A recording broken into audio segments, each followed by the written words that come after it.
Hey guys, I've got a really exciting Bible to show you guys today. It's one of my new favorites. This is from Zondervan. It's their new Premier Collection NASB single column reference Bible, the Czar.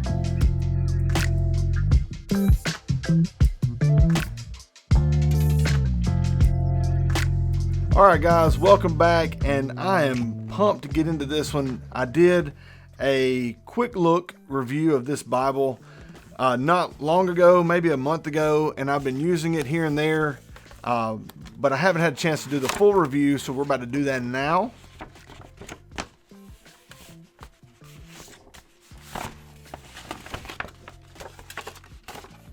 So it comes in this awesome box. Now this box is tough.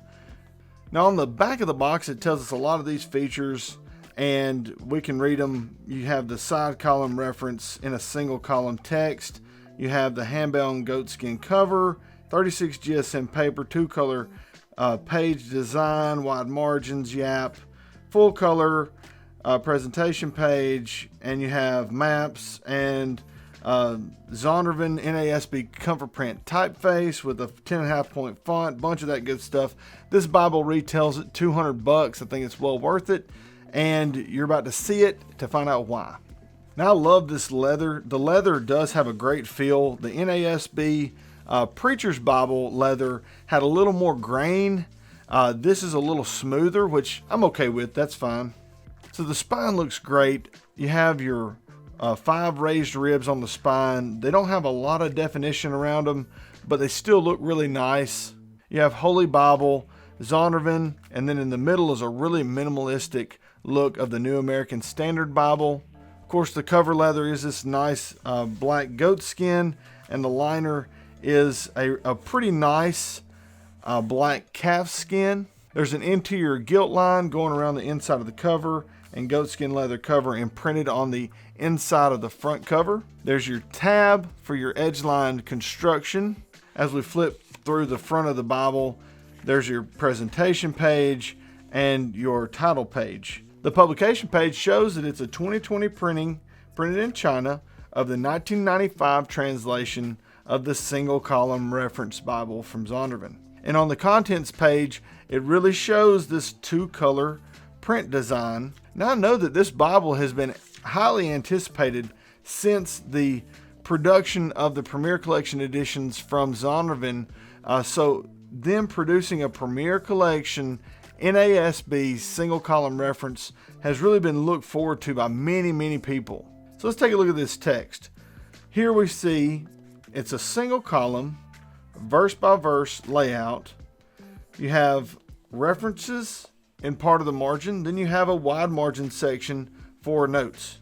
Now the verse numbers are not very big. Even though it's a verse by verse, I would love to have seen the verse numbers a little bit larger, but they're smaller than the text, maybe about 2/3 the size of the text, and they're not even that bold. So that's the only real hitch that I have. And also you'll notice that some verse numbers are bold and some are not bold. Those that are bold indicate the start of a new paragraph, and those that are not bold show the continuation of the current paragraph. So I know this is a dual color printing, but I really would have loved to have seen the verse numbers in red. I think that would have made it even better, even easier to follow along. And you already did it over here on the reference section. The reference section has the verse numbers in red and the reference in black. So I think it would have made even more sense to have had the verse numbers in red and the text in black. I think that would have allowed the verse numbers to stand out since they weren't going to be the same size as the text. Now another main gripe by people who've recently gotten this Bible is the text in the gutter. Now that's a major issue for some people, but I find that I would kind of rather have the text in the gutter like this rather than all the way on the outside of the page. And here's why. When you hold this Bible, you can see that the text falls off on the ends, and this Bible lays really flat. So having the text in the gutter isn't a big deal for me because it doesn't really affect the usability of it. Now, if the Bible had a really rigid spine and it wasn't able to open flat like this, then that would definitely be a problem. Here's a good time to point out the art gilt. This art gilt's really cool. It has it's like a dark red, so it really looks subtle, and it goes along with the tint and the darkness of these red highlights in the text, so it really flows well together. So one other potential gripe from owners of this Bible is with regard to the reference suite. Now the reference suite is smaller than the full reference suite offered from Foundation. So why they didn't include all the references, I honestly don't know. I wish they had, but anyway, they didn't include all the references, and I'm not exactly sure what the reasoning was. So at the beginning of each book, there's a book introduction, and these introductions are really concise and to the point. You have title and background, you have author and date of writing, you also have the theme and message of this book, and it also gives you an outline of the book. And at the end of Revelation 22, we get to some really cool indexes. These indexes are also shown in the Preacher's Bible and in the Thin Line Bible for the NASB from Zondervan. You have the miracles of Jesus. There are the parables of Jesus, perspectives from the Bible, prayers of the Bible, and promises from the Bible. Then we come to the concordance, and this concordance is really great. It's a triple column concordance. All the words referenced in the concordance are in all caps and in red, while the citations underneath will be in bold and verse by verse. I really found this concordance to feel a little crowded because of the font and how everything's squeezed together in this triple column setup. But overall it's pretty usable and easy to navigate. Now at the end of the concordance we have like 3 sheets of white paper and then the note regarding the type. And I would love to see this keeps showing up in the back of these Bibles, and I would love to see this put in the front of these editions. Then we come to the map section, and these maps are on a glossier cardstock but not ultra glossy. Overall, they're kind of simple maps and graphs, and they have some simple diagrams on them, and they don't pack a ton of information, but still good information nonetheless. Then we come to the back of the edition, and we have this ISBN number imprinted on the bottom of the liner, and I just don't think that's that attractive. I really hope that on the next generation of these Zondervan Premiums, they're going to take that ISBN off the back liner and put it somewhere else, anywhere else. So that's the review of this amazing single column reference Premier Collection edition from Zondervan. I've been calling it the Czar, and really it's kind of a play on the Zondervan SCR. So Czar just seemed to flow really well.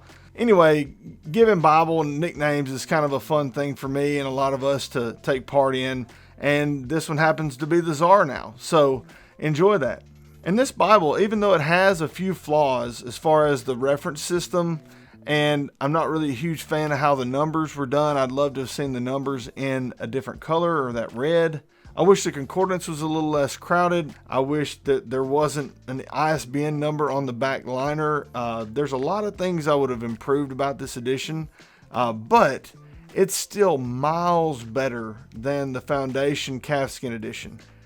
Side column reference. So if you're looking for a single column reference in production today for under $200, this is your best bet. This is the one. This is the king of the hill. Yes, you could go with the Steadfast editions, but this Bible with its 36 GSM paper with the 10.5 font with references and a wide column for notes, this is an amazing Bible for the money.